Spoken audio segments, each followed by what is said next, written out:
요한복음 9장 24절에서 41절. 이에 그들이 맹인이었던 사람을 두 번째 불러 이르되 너는 하나님께 영광을 돌리라. 우리는 이 사람이 죄인인 줄 아노라. 3일 동안 이제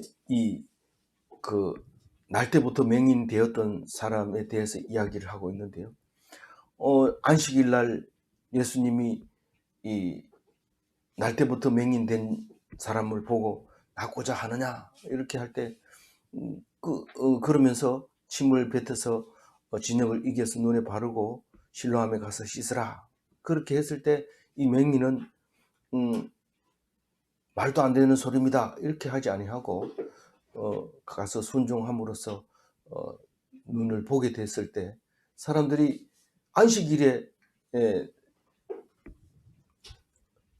눈을 고쳤다고 해서 고발을 합니다. 그러면 바리새인들이 그 사건을 접수를 하고 1차 신문을 합니다. 그래서 1차 신문을 하고 결론 내리기를 다시 물어보자. 이거 우린 확실하게 믿을 수 없다. 다시 물어봅니다. 그래서 두 번째 신문을 받고 도저히 안 돼서 부모를 불러와라. 이래서 부모를 또 신문을 합니다. 그리고 이제 오늘 24절에 왔어요. 부모는 딱 모른다고 얘기해요. 내가 어떻게 낳았는지 누가 낳았는지 그건 모른다. 확실하게 아는 것은 이 사람이 내 아들이라는 것과 눈이 원래 안 보이던 사람인데 보게 됐다는 것, 그 두 가지는 확실하게 아는데 나머지는 본인한테 물어봐라. 딱 그렇게 얘기를 함으로써 바리새인들이 꼼짝없이 이제 다시 부르는데, 따지면은 두 번째 호출이지만 신문하는 거는 지금 세 번째 신문을 하려고 지금 부른 겁니다. 그래서 두 번째 불러 이에 그들이 할 때 그 아버지 맹인된 부모가 아들에게 물어보라고 이렇게 강력하게 얘기할 때 사실은 부모가 우리 애는 원래 그랬는데 누가 진흙을 이겨서 눈을 발라서 실로암에 가서 씻었는데 그게 나았습니다. 그게 누군지 모르지만 참 선지자 같습니다. 이렇게 얘기해야 되는데 딱 잘라가지고 모른다 이렇게 얘기하는 이유는 그리스도라고 부르기만 하면 죽일 거니까 내 입에서 자꾸 자동으로 튀어나올 것 같아. 그래서 말을 안 해. 그리고 본인한테 물어봐라. 딱 그렇게 얘기를 합니다. 그래가지고 발뺌을 해서 빠져나왔지만 결국은 아들은 이제 출교를 당하는 이야기를 오늘 하고 있죠. 그래서 불러가지고 우리가 결론을 냈다. 그들이 누굽니까? 유대인들 말이에요. 유대인들. 바리새인과 유대인들인데 바리새인이 유대인이니까 유대인 이러면 다 들어가는 거죠. 그래서 심판 이제 산헤드린 공의원들이죠. 이제 그 심판을 내리고 마지막 결론입니다. 말하자면 이게 세 번째 신문을 하는 것처럼 보이지만 이게 결판입니다. 결심입니다. 결심을 어떻게 결론을 내냐면은 하나님께 영광을 돌려라 이렇게 얘기합니다. 이게 빨리 읽어보면은 예수님께 영광 돌리지 말고 하나님께 영광 돌려라 이런 뜻이죠. 분리를 하겠다는 거죠. 둘이를 딱 분리하겠다 이 말인데, 거기다가 이제 왜 그래요? 이렇게 물으면 우리는 이 사람이 죄인인 줄 아노라 이렇게 얘기를 합니다. 죄인인 거하고 하나님께 영광 돌리는 거하고 무슨 관계가 있느냐? 죄인인 것하고 하나님께 영광 돌리는 것은 밀접한 관계가 있습니다. 이걸 놓쳐버리면 성경을 읽을 때 참 힘들고 피곤해져요. 이걸 알아야 돼요. 죄인과 하나님께 영광 돌리는 것은 아주 붙어 다니는 거예요. 붙어 다니는 거예요. 이게 이제 어디에 제일 먼저 나오느냐 하면요. 거기 여호수아 7장 19절에 처음으로 이게 나옵니다. 이 내용은 아간이 지금 죄를 지었는데 하나님께 영광을 돌리라고 하는 여호수아의 말이 나옵니다. 한번 읽어봅니다. 그러므로 여호수아가 아간에게 이르되 내 아들아 청하노니 이스라엘의 하나님 여호와께 영광을 돌려 그 앞에 자복하고 네가 행한 일을 네게 알게 하라. 그 일을 네게 숨기지 말라 하니 아간이 여호수아에게 대답하여 이르되 참으로 나는 이스라엘의 하나님 여호와께 범죄하여 이러이러하게 행하였나이다. 이 아간이 제비뽑기해서 뽑힌 거예요. 그래서 전리품을 챙겨서는 안 되고 완전히 괴멸을 시켜야 되는데 완전히 짐승까지 사용하는 물건까지 다 없애야 되는데 아간이 그것을 훔쳤다는 것을 고백하라고 말합니다. 그 고백하라고 말할 때 네가 이스라엘의 하나님 여호와께 영광을 돌려라. 그리고 죄를 자복해라. 이렇게 얘기합니다. 그리고 이 이후부터는 죄에 있는 사람이 심판을 받을 때 다 하나님께 영광을 돌리게 되는데 사실은 우리는 심판만 얘기하면 두렵습니다. 그러나 항상 구원이 같이 따라다닙니다. 구원과 심판과 영광 이 세 가지는 항상 같이 따라다니는데 어떻게 그러냐 하면 우리는 죄가 있는 줄 알면서 죄를 정죄하지 못합니다. 왜냐하면 나도 죄인인 뿐만 아니라 그 사람이 사람을 어떻게 정죄를 합니까? 못합니다. 그런데 하나님은 하시거든요. 죄를 딱 지으면 죽입니다. 그런데 그 죄를 사해주고 살리면 구원이고 그 죽이면 사망인데 그 권능을 가진 분이 하나님이기 때문에 그 영광이 하나님께 돌아간다는 거죠. 그래서 우리가 죄를 지었을 때 죄에 대한 심판을 받으면 반드시 하나님께 영광을 돌리는 것입니다. 죄를 심판을 받아도 하나님께 영광, 구원받아도 하나님께 영광.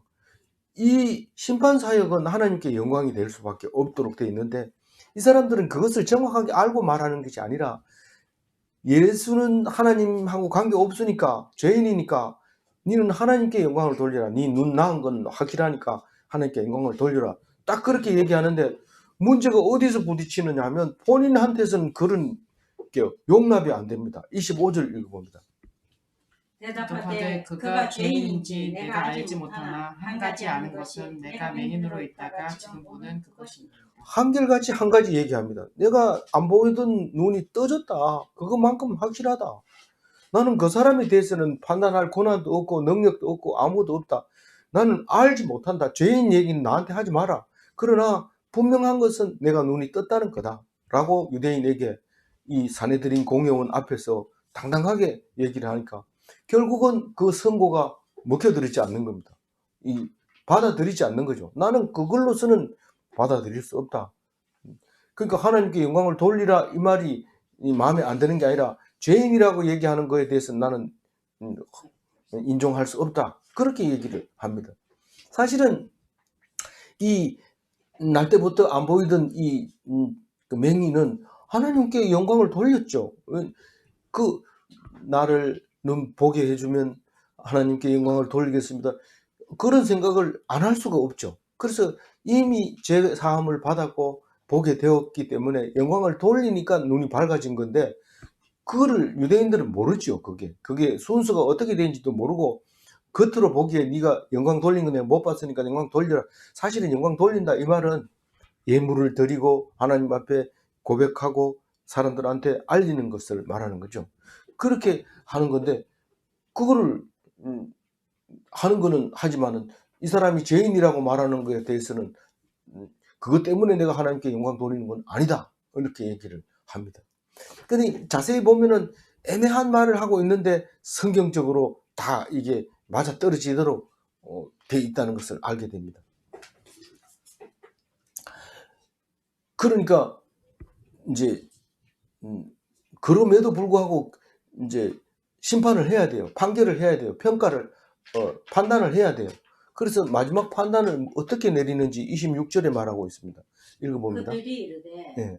그 사람이 내게 무엇을 하였느냐 어떻게 내 눈을 뜨게 하였느냐. 이건 방법이 없어요. 또 물어보는 거예요. 우리가 실제로 뭐 신문을 안 받아봐 모르지만 영화 같은 데 보면 한 사람이 들어와서 신문하고 가면은 입으로 실토를 안 하면 화가 나가지고 탁 가면 딴 사람이 들어와서 또 똑같은 질문하고 잠을 못 자게 계속 괴롭혀가지고 고백할 수 있도록 막 이렇게 하는데 그거하고 비슷한 거죠. 네가 무엇을 했느냐 어떻게 눈을 떴느냐 또 얘기를 합니다. 그런데 이 사람은 그거에 대해서 반복된 질문에 대해서 그냥 가만히 있지를 않습니다. 이제 거부하는 거죠. 신문을 거부하는 거죠. 대답을 안 하는 거죠. 27절 읽어봅니다. 대답하되 내가 이미 일렀어도 듣지 아니하고 어찌하여 다시 듣고자 하나이까. 당신들도 그의 제자가 되려 하나이까. 이거는 잘못하면 자기들이 지금 걸려 넘어질 말을 하고 있는 거죠. 당신들이 지금 자꾸 똑같은 얘기 반복하는데 그거 외워가지고 예수님 제자 되려고 하십니까? 당신들은 그거 아니잖아요. 이러면서 지금 대적하는 사실을 알고 확실하고 강력하게 얘기를 합니다. 너희들은 내가 한 말의 내용은 지금 알아듣고 관심도 없고 그러면서 또 물어보는 거 아니냐? 우리가 나이 먹으면은 자네 이름이 뭔가 이러면 뭐 얘기하면 머릿속에 들어가지 않고 딴 생각하고 있다 또 일단 물어봅니다. 근데 까칠한 사람은 물어봤잖아요. 이러지만 그렇지 않은 사람은 노인 되면 다 그렇구나. 이런 사람은 네 누굽니다. 이렇게 얘기하면 그때 생각이 나죠. 그럼 약간 미안해지면서 내가 들었는데 뭐 기억 못해서 미안하다 이렇게 얘기를 하죠. 근데 또 물어보면 까칠하게 대하면은 노인들이 그만 얘기하기가 싫어지죠. 힘들어지죠. 어쨌든 이 사람은 지금 똑같은 얘기를 두 번 물음으로써 이 사람은 탁 거절합니다. 니 지금 외우려고 하냐? 그래가지고 지금 제자 중에서 수석이 되려고 하느냐? 이렇게 지금 대들어 버리죠. 그죠? 네. 28절 읽어봅니다. 그들이 욕하여 이르되 너는 그의 제자이나 우리는 모세의 제자라.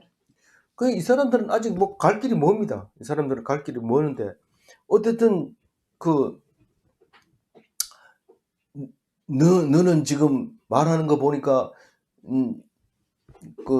제자라고 지금 힘주고 말하고 있는 것 같은데 니는 그러면 예수님 제자 해라. 그렇지만 우리는 예수를 인정할 수 없다. 우리는 죄인으로 생각한다. 우리 사내들인 공회에서 결정했다. 그러니까 우리는 오직 모세가 율법을 만든 모세 오경은 우리는 받아들이고 날마다 외우고 율법으로 지키고 있다. 그럼 우리는 모세의 제자다. 이렇게 얘기를 할 때 화를 내면서 그렇게 한 거죠. 다시 말해서 진노한 거죠. 너는 예수의 제자지만 사실은 예수의 제자는 오직 은혜로 사는 거예요. 은혜로. 무슨 많이 알고 뭐 가말리엘 문화에서 공부를 했고 이거 가지고 사는 게 아니고 은혜가 느껴질 때 예수의 제자가 되는 거죠. 근데 우리는 모세의 제자다 이런 뜻은 율법주의라는 거죠. 불신자임을 자백하는 거나 마찬가지예요. 우리는 율법대로 한다, 성경대로 한다. 그게 우리는 모세의 제자다. 이렇게 얘기하고 있는데 사실은 예수 불신자라는 표식을 확실하게 도장을 찍어주는 이야기죠. 29절 읽어봅니다. 하나님이 모세에게 말씀하신 줄을 우리가 알거니와 이 사람은 어디서 왔는지 알지. 하나님이 모세에게 말씀한 건 모세 오경에 나와 있죠. 그건 뭐 틀린 말은 아닙니다. 확실합니다. 그러나 그게 이제 초등학문이고 몽학 선생이 가르쳐 준 거고 그렇다는 그것 때문에 이제 우리가 문제가 됩니다. 우리는 기독교를 종교라고 여기잖아요. 다른 불교도 종교고 다 종교입니다. 그래서 종교를 하고 하면 틀린 건 아니죠. 맞는 거지만은 그러나 예수님께서 십자가에 달려 돌아가셔서 우리 죄를 사해 주심으로 그 말씀하신 그것이 다 하나님 말씀이라는 것을 알고 있는 것과 그냥 다른 종교하고 똑같이 가서 절하고 헌금 드리고 봉사하면 하나님이 좋아하신다 이렇게 생각하는 그것은 다른 거죠. 그러니까 모세는 지금 율법적으로 지금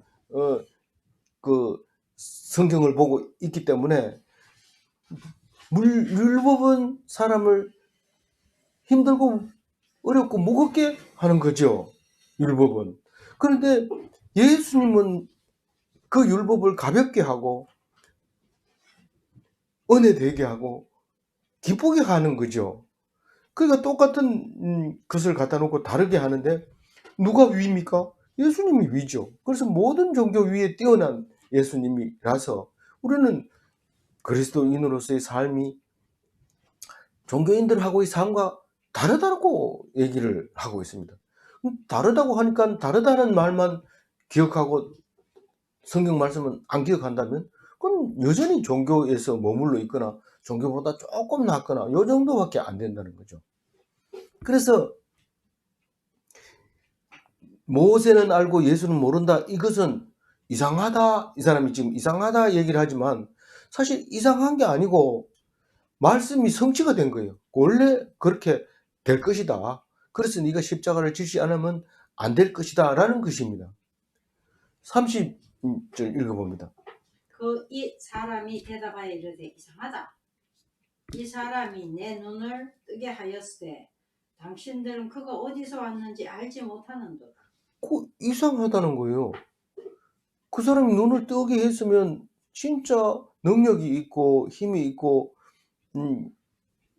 그런 건데 당신들은 왜 그걸 안 믿느냐는 거죠. 안 믿는 거. 당신들은 예수가 어디서 왔는지 못하는 우리는 지도자라면서 떡 보면 알죠. 그 사람은 선지자인 거죠. 선지자 아니고는 이런 일을 할 수 없는 건데 없는 건데 왜 그걸 모르냐 이게 지도자가. 우리가 교회에서도 그렇고 뭐 어디에서도 그렇습니다. 뭐 직장에서도 자기보다가 자기 밑에 있던 사람이 자기 상사가 되기도 하고 맨날 집사로 있다가 자기보다 더 높은 신급을 받을 때가 있고 그렇습니다. 그럴 때는 인정을 안 합니다. 그리고 의도적으로 이렇게 낮춰서 부르고 내가 몰랐다 이러고 또 한번 하고 또 하고 이런데 부르기도 그렇게 하면서 인정을 잘 안 하려고 합니다. 대통령 때도 마찬가지예요. 대통령 처음 되면 그 전에 후보자 때처럼 막 이렇게 하던 사람을 그대로 합니다. 그럼 대통령이 딱 되면 심지어는 국가 원수 모독죄를 막 이렇게 들추기도 하고 막 그렇게 하는데 그건 뭐 그러다가 이제 공로를 자꾸 찬양하다 보면 이제 그때부터는 추종자가 많이 생기게 되고 그때부터는 함부로 못하게 되고 뭐 이렇게 되는 거죠. 아니까요. 마찬가지로 이 지도자들은 선지자가 만약에 있는 걸 인정하게 되면 자기들이 입지가 굉장히 낮아지기 때문에 알면서도 인정을 안 하는 거죠. 이 사람들은. 그러니까 그렇게 잘 안다는 사람이 어떻게 못 알아볼까? 오늘 봉사가 눈 뜬 것은 바로 니는 눈을 떴고 저 사람 눈은 못 떴다 이 얘기를 지금 하려고 이 사도 요한은 정리를 하고 있는 겁니다. 사도 요한은 젊은 사람인데 어떻게 이렇게 잘 기억을 했다가 나중에 잘 정리해서 우리에게 읽혀지게 해주는 건 참 감사한 일이죠. 31절 읽어봅니다. 하나님이 죄인의 말은 듣지 아니하시고 경건하여 그의 뜻대로 행하는 자의 말을 들으시는 줄을 우리가 아나니. 아니 이렇게 거꾸로 얘기를 하니까 당신들이 죄인인가 봐요 이렇게 얘기하는 거예요. 당신이 그게 뭔 말인지 못 알아듣는 것은 죄인인가 봐요. 우리는 원래 바리새인과 종교 지도자들은 죄인이 아니고 우리들이 다 죄인이고 그런 줄 알았는데 하나님의 말을 듣지 아니하고 경건하여 그 뜻대로 행하는 자의 말을 들으시는 줄 우리가 아나이다. 이렇게 말할 때는요. 예수님이 죄인이 아니라는 것을 말하고 있는 거지만 사실 뒤에 가보면 그 말이 결국은 유대인들에게 들려가 가지고 죄인이니까 안 들리는 거죠. 그 말 소리가 안 들리는 거죠. 그런 거를 우리에게 보여주고 있는데 이게 이제 이 사람이 설교한 겁니다. 은혜를 받은 것을 자기가 이제 그 말하는 거 이걸 갖다가 우리는 보통 간증이라고 얘기하는데 이 은혜 받은 자가 설교를 하는 거예요. 이게 왜냐하면 성경을 가지고 얘기하기 때문에. 그리고 그거를 말하는 것은 신앙 고백이죠. 거짓말로 우리가 막 이렇게 설교를 할 수 있다고 생각하지만 사실 거짓말로 설교를 못 합니다. 심지어는 신앙이 좀 부족한데 이제 설교를 다른 걸 참고 서적을 봐서 한다 이러면은 겨울인데도 선풍기 틀어야 됩니다. 얼굴이 땀을 팍팍 흘리면서 한번 설교를 하고 나면 와가지고 파김치 돼버립니다. 왜냐하면 용어를 써야 되니까요. 거기에 이 설교를 할 때 남의 말을 가지고 해보세요. 안 됩니다. 말이 앞뒤가 안 맞고 이런데 술술 뭐 안 나오고 그러면 아주 피곤하고 힘들어지죠. 그런 근데 이 은혜 받은 이 사람은 누가 설교하라고 하지도 않는데 말한 게 다 설교가 돼버린 거예요. 신앙 고백이 되고. 그래서 온전하게 된 맹인의 설교, 은혜 받은 자의 설교, 그게 이제 한 예수님의 표적을 믿지 않는 자다. 너희들은 이상한 사람들이다. 라고 얘기하면서 표적은 오직 경건한 자가 만들어내는 거고 하나님의 뜻대로 행하는 자에게 주어지는 게 표적이다. 31절에 말씀에 대한 정의를 선포를 함으로써 이게 엄청난 유명한 설교가 돼버리는 거죠. 32절 읽어봅니다. 창세 이후로 맹인으로 난 자의 눈을 뜨게 하였다 함을 듣지 못하였습니다. 이 말이 무슨 말입니까? 이 성경 속에 네가 그리스도가 오면 맹인이 눈을 뜨고 벙어리가 말을 하고 안전뱅이가 일어서고 나병이 낫고 이렇게 되는 그게 그리스도 구세주 메시아 그리고 인자 그게 올 거라는 겁니다. 그러니까 이 사람은 32절을 이렇게 말함으로써 구세주라고 인정하는 거예요.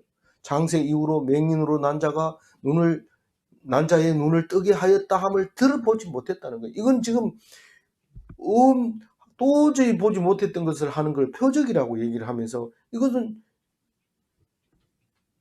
확실하게 표적이다. 다시 말해서 그리스도인이다. 그러니까 그리스도다 라고 말하고 있는 거죠. 그래서 33절 읽어봅니다. 이 사람이 하나님께로부터 오지 아니하였으면 아무 일도 할 수 없으리다.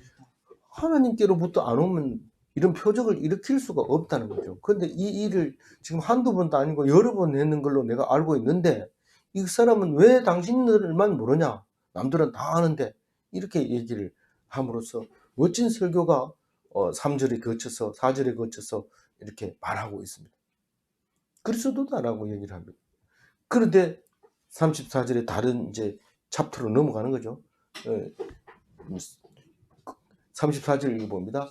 그들이 대답하여 이르되 내가 온전히 죄 가운데서 나서 우리를 가르치느냐 하고 이에 쫓아내어 보냅니다. 이 쫓아낸 거는 출교한 겁니다. 그런데 뭐 물론 여기서 쫓아내다 이 말은 이제 사내들인 공회원들이 앞에서 이제 그 정인으로 채택이 돼서 지금 말하고 있는 건데 쫓아냈다 이 말은 들어오지 마 이렇게 이제 경고를 내면서 이제 그 회중에서 쫓아내는 거죠. 그러니까 말할 수도 없고 말도 인정 안 되고 이제는 상대를 안 해주겠다는 거죠. 근데 온전히 죄 가운데 났다 이 말은 날 때부터 봉사로 낳는 게 무슨 할 얘기가 있냐. 우리처럼 사지가 성하고 공부도 많이 한 사람들이 속에 끼어서 우리들한테 설교를 한단 말이야. 그게 말이 되냐? 설교합니다. 신학교 우등생 받고 장학금 받고 졸업해가지고 거름하게 가운 입고 이렇게 설교하면 사람들이 잘 안 옵니다. 근데 교도소 갔다 와가지고 막 이런 사람이 막 떼거리로 몰려들지요. 막 떼거리 몰려들죠. 그렇게 되는 거예요.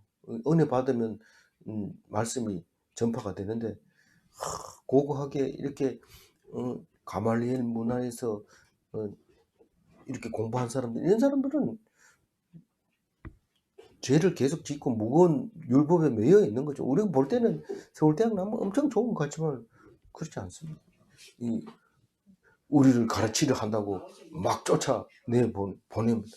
쫓아내니까 유대인들은 종교 지도자들은 뭐 급하면 마지막 카드가 딱 있습니다. 그 카드만 딱 꺼내면 끝납니다. 결론이 딱 내리는데 법에 따라 출교를 하겠다. 사실은 이게 매우 궁색한 결판이죠. 권위가 없어요. 뭐 엉뚱한 거 질문해놓고 뭐라고 질문하려면 너는 죄인으로 났다는 것과 우리는 가르칠 수 없는 랍비다. 이 두 가지 가지고 출교를 시킵니다. 그게 말이 됩니까? 지금까지 뭘 물어보고 이제 와가지고 죄인이라고 인정을 해보고 자기들은 랍비니까 가르치면 안 된다 이러고 출교를 시켜버려요. 결론으로. 이게 말이 안 되는 거예요. 그런데 죄를 사함 받은 자를 죄인이라고 얘기하는 것이 잘못됐을 뿐만 아니라 은혜로 설교하는 거지 많이 배운 걸로 설교하는 게 아니라는 것을 알고 있는데도 불구하고 인정을 안 하는 거죠. 그래서 죄 있는 랍비가 오히려 율법으로 은혜를 가려버리는 그런 결론을 내리게 되는 것이죠. 35절 읽어봅니다. 예수께서 그들이 그 사람을 쫓아냈다 하는 말을 들으셨더니 그를 만나서 이르시되 내가 인자를 믿느냐. 이 사람들이 자기들이 공포한 누구든지 그리스도로 인정하면 출교를 하겠다고 공포를 해놨기 때문에 부모는 그거를 인정을 안 했, 아들한테 밀어붙였기 때문에 출교를 안 했지만 아들은 결국은 자기 간증을 하는 바람에 출교가 돼버렸어요. 예수님이 내버려 두지 않습니다. 내버려 두지 않습니다. 찾아갑니다. 그 사람을 찾아가가지고 만났습니다. 그래서 네가 인자를 믿느냐? 우리 인자를 믿느냐? 지금까지 묵상을 한 사람은 이 말이 무슨 말인지 정확합니다. 인자는 사람의 아들을 믿느냐 이런 뜻이 아니고 사람의 아들을 믿느냐 이 말도 되죠. 왜냐하면 하나님이 사람의 아들로 왔는 그 사람을 믿느냐 이 말을 하고 있는 거죠. 원래는 에스겔서에 보면 메시아를 말하는 거예요. 구세주를 말하는 거예요. 인자를. 네가 메시아 이건 지금 그 앞은 못 봐도 성경 말씀은 잘 알고 있는 사람이에요. 이게. 그래서 인자라고 하면 단어를 알고 네가 인자를 믿느냐 이렇게 물었을 때 깜짝 놀랐죠. 아니 인자가 있다 말입니까? 깜짝 놀랍니다. 우리가 성탄절에 이 교회 못 들어가고 쫓겨난 거지를 찾아온 예수님 이야기를 우리는 잘 알고 있습니다. 깜짝 놀랐죠. 우리는 예수님 만나고 싶어서 성탄절에 아기 예수가 저 성전 안에 있는데 보러 가려 했는데 냄새 난다고 오지 마라. 그래서 바깥에 쫓아 있는데 예수님이 찾아오셔. 나도 못 들어갔다. 그럼 저 안에 있는 건 뭡니까? 그건 가짜다. 자기들 멋대로 한 거다. 이런 얘기를 하는 거예요. 깜짝 놀랐죠. 그러니까 이 사람은 인자를 믿느냐 이러니까 난 지금 인자를 찾고 있습니다. 36절입니다. 읽어보세요. 대답하여 이르되 주여 그가 누구오니까 내가 믿고자 하나이다. 누구 오니까 이 말은 인자가 오면 누군지를 몰라서 그런데 어디 있습니까? 누굽니까? 나는 믿습니다. 그런 얘기죠. 깜짝 놀린 반응이 아주 대단한 거죠. 메시아를 당연히 믿죠. 우리 내가 기다린 것만 해도 지금 태어나서 지금까지 계속 메시아를 기다렸는데 안전뱅이가 일어선다 했고 봉사가 본다고 그랬는데 지금 그 사람이 어디 있습니까? 라고 얘기를 물어봅니다. 37절 읽어봅니다. 예수께서 이르시되 내가 그를 보았거니와 지금 너와 말하는 자가 그입니다. 나는 봉사라서 여태까지 본 사람이 별로 없어요. 당신 말고 몇 명밖에 못 봤어요. 이렇게 했을 때 닌 봤다. 그리고 지금 너와 말하는 자가 바로 그다. 라고 얘기를 합니다. 깜짝 놀라죠. 깜짝 놀라. 이게 왜 무슨 일인가? 지금 보게 돼가지고 지금 제정신이 없습니다. 지금 이 사람도 이래 생겼구나. 내가 생각했던 거하고 다르네. 이러면서 막 이렇게 만져보고 이렇게 보고 이렇게 하고 있는데 그러니까 뭘 하면 38절 읽어봅니다. 이르되 주여 내가 믿나이다 하고 절하는지라. 이 절한다는 얘기는 경의를 표한다. 절에 가면서 두 손을 모으고 고개를 숙이고 이렇게 허리까지 굽히고 이렇게 하는 게 이제 절한다. 이렇게 이제 그 예의를 경의를 표한다 이런 뜻. 그래서 절에 가서는 절을 못하면 그래서 절에 가면 계속 절을 잘 해야 되기 때문에 한두 번 해서 되는 게 아니고 몇 번 절을 108배인가 뭐 그런 것도 하고 절을 잘해야 되니까 절이죠. 근데 이 절을 했다 그렇게 얘기합니다. 이건 이제 하여튼 너무 고맙고 감사하고 기쁘고 그래서 절하는 거죠. 복종하는 거죠. 39절 읽어봅니다. 예수께서 이르시되 내가 심판하러 이 세상에 왔으니 보지 못하는 자들은 보게 하고 보는 자들은 맹인이 되게 하려 함이라 하시니. 이 39절 얘기는 이 맹인된 자에게 말하고 있는 건데, 확실하고 분명하게 얘기해. 내가 보았다는 것은 무슨 의미가 있습니까?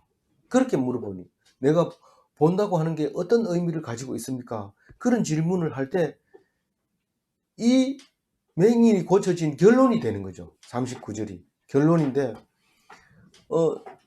내가 심판하러 이 세상에 왔다, 그렇게 얘기를 합니다. 심판하러 세상에 왔다는 얘기는 믿느냐 안 믿느냐를 심판하는 겁니다. 믿으면 구원받고 안 믿으면 지옥 가고, 그런 것을 심판하러 왔다는 거죠. 무슨 뭐 살인했느냐, 간음했느냐, 뭐 법규를 위반했느냐, 그거 심판하러 온 게 아니고, 그래서 믿고 안 믿고를 심판하는 데는 어떤 일이 생기냐면, 보지 못하는 자들을 보게 하고 보는 자들을 맹인되게 하는 것이에요. 그게 심판하는 거예요. 그러니까 보면은 구원을 얻을 수 있는데 못 보니까 그냥 죄가 그대로 남아서 심판을 받게 되는 거죠. 그래서 맹인이 보게 된다는 것은 기적이라는 거죠. 기적이라는 것은 그 심판을 할 권리를 가지고 있다는 표식인 거죠. 표적이라는 자체가 사인이라는 거예요. 신호라는 거죠. 그래서 불신자는 못 보게 돼서 무지하게 됩니다. 이 성경은 여러 군데 나오죠. 지혜로운 자들은 못 보게 하고 어린아이는 보게 하여 주셔서 감사합니다, 그런 말씀도 있고요. 그런 걸 말하고 있는 거예요. 그래서 그 맹인, 안다고 하는 사람을 맹인 되게 하려고 내가 왔다, 그렇게 얘기를 합니다. 40절 읽어봅니다. 바리새인 바리새인 중에 중에 예수와 함께 있던 자들이 이 말씀을 듣고 이르되 우리도 맹인인가. 이게 보통 안 들리는데 이 바리새인들은 이 소리를 들었어요. 그럼 우리가 맹인인가?